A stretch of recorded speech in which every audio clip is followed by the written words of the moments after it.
कि हमारे वहां वीआईपी मेहमान आने वाले हैं, एमपी आने वाले हैं, मंत्री आने वाले हैं, हमको बजट लगेगा रास्ता और रोड बनाने के लिए। धोखा। कारपोरेशन को भी धोखा दिया गया और कारपोरेशन से बजट हासिल किया गया और कारपोरेशन के पैसे से रोड और गटर बनाकर अपना धंधा व्यापार करने के लिए इस्तेमाल किया गया।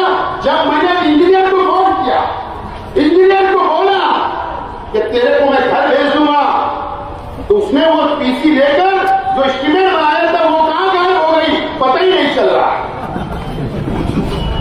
इस तरीके का धोखा इस शहर के आवाम को देने का काम कर रहा है।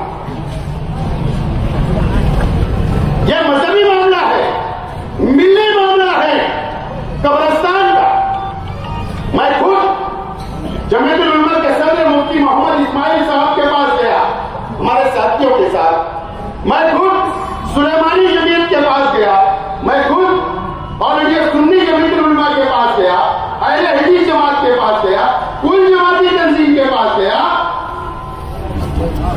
तमाम ही दीनी मसलक के अलग अलग मसलक के तंजीमों के पास में गया। बहुत अफसोस के साथ बोलना पड़ रहा है, माफ करना,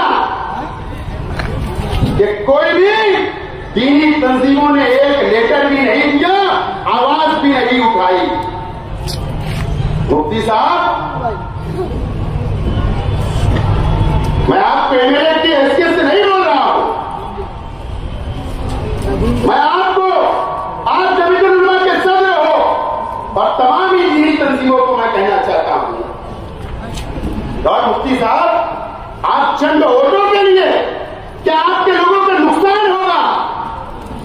अब सवाल यह पैदा होता है कि मुफ्ती साहब क्या आपको भी हिस्सा मिलने वाला था? आपकी जिम्मेदारी थी, जमीयतुल उलमा की जिम्मेदारी थी, तमाम ही दीनी तंजीमों की जिम्मेदारी थी कि एक एक लेटर कमिश्नर को पहुंचाते, लेकिन आप लोगों ने ऐसी आवाज नहीं उठाई। मैं वापस आपसे अपील करता हूं कि आज भी वक्त है कि कारपोरेशन के पास, कमिश्नर के पास जाकर वहां कब्रिस्तान बनना चाहिए। आपको वहां पर डिमांड करना चाहिए।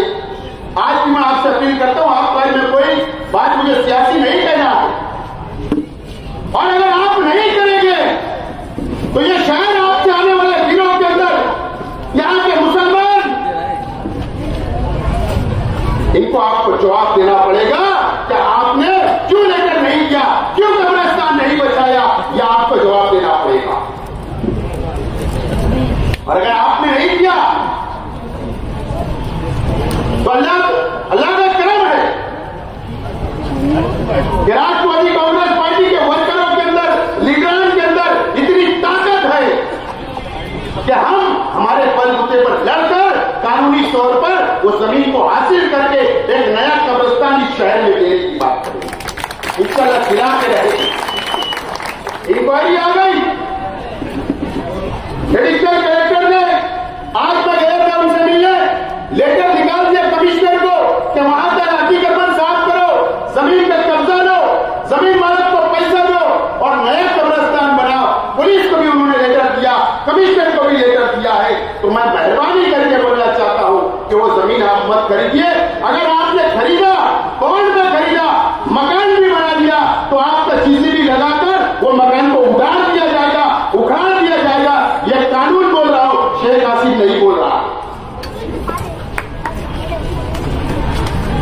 कुछ लोग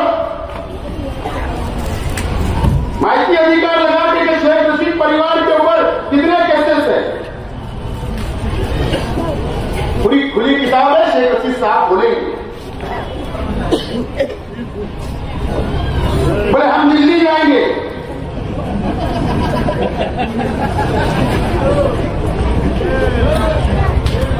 हम उस रास्ते में नहीं जाना चाहते।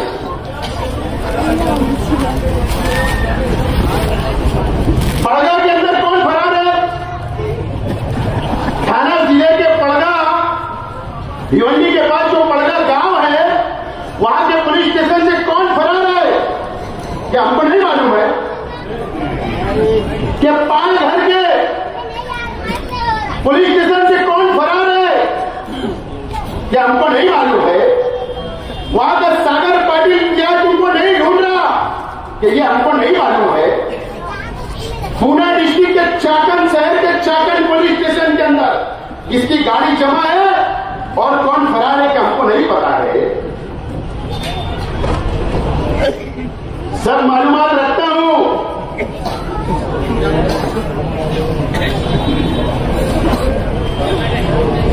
और हमने अगर ठान लिया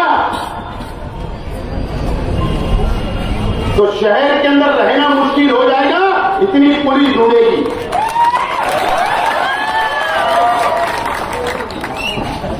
अब वहां चोरी का केस बना है, जानवर चोरी का, या और कौन सा केस बना है ये मुझे नहीं पता, लेकिन कंफर्म बोल रहा हूं, मीडिया वाले जाकर आप भी मालूमात दे लो कौन फरार है। सब मालूमात रखता हूं। दिल्ली ना, हम दिल्ली से डरते और ना महाराष्ट्र की हुकूमत से डरते।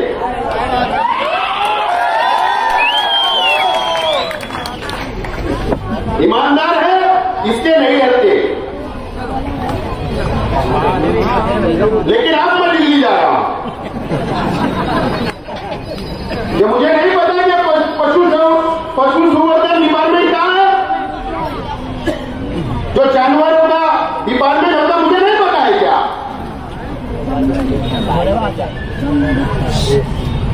समझ जाओ, इशारे में बोल रहा हूं। अभी जब दिल्ली जाके आऊंगा जब बताऊंगा। बहुत मटेरियल है, बाकी शेख रशीद साहब बोलेंगे, लेकिन मैं शहर की पुलिस डिपार्टमेंट से बोलना चाहता हूं, अपील करना चाहता हूं कि किला हत्ती के अंदर आप सख्त ऑफिसर दो। ये हीरापुरा के इलाके के अंदर नदी के किनारे सर्वे नंबर 116 ओपन स्पेस किसने बेचा? नदी पात्र किसने बेचा? इलीगल स्लैटरिंग का जमीन के ऊपर कब्जा किसका है? वहां क्यों चलती? कौन से ओपन स्पेस बेच के खाए गए? नदी के अंदर किसका जुआर और सट्टा चलता? अगर पुलिस डिपार्टमेंट ने ध्यान नहीं दिया तो बाहर से मजबूरी हम लोगों को भी सरकार के पास जाकर तमाम नोट कराना पड़ेगा, कंप्लेंट देना पड़ेगा। गरीबों को फंसाया जो करेगा, ये शहर के अंदर गरीबों को लूटने का काम जो करेगा, हम कभी भी बर्दाश्त नहीं करेंगे।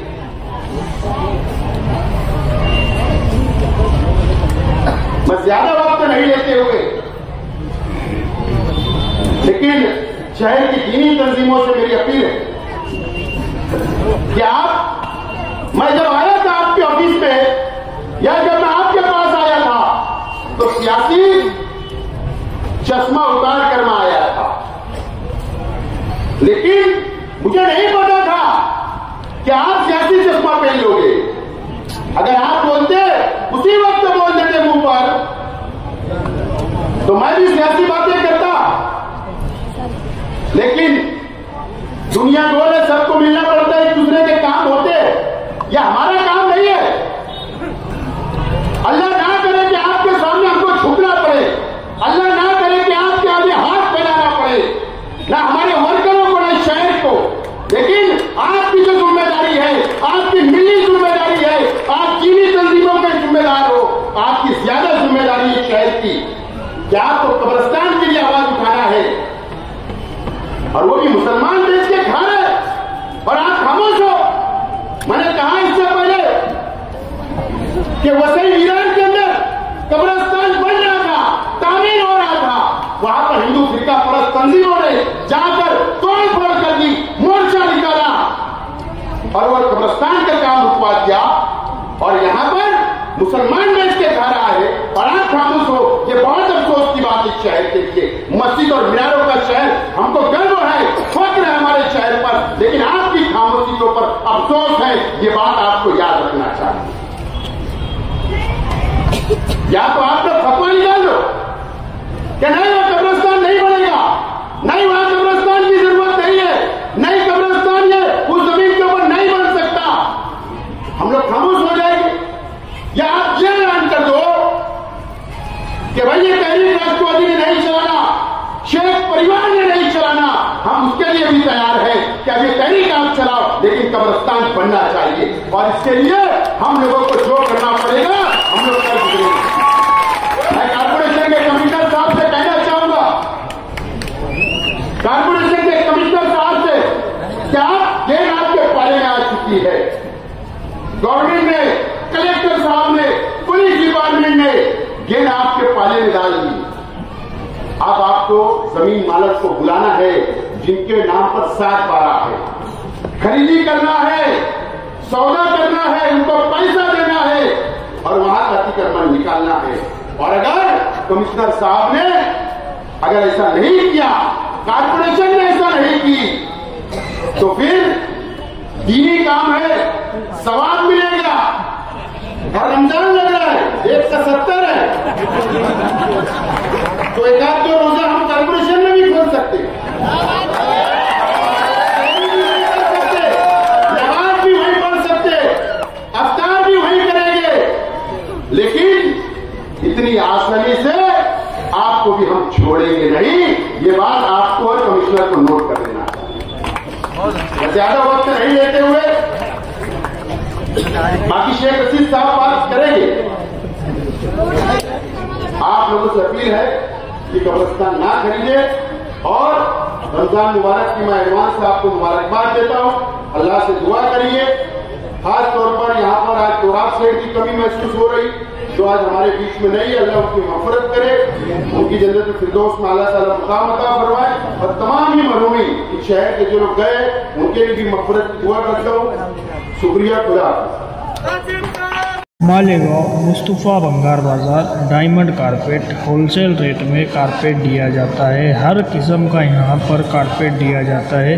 हमारा पता याद रखें, मालेगांव मुस्तफ़ा भंगार बाज़ार डायमंड कारपेट होलसेल रेट में दिया जाता है।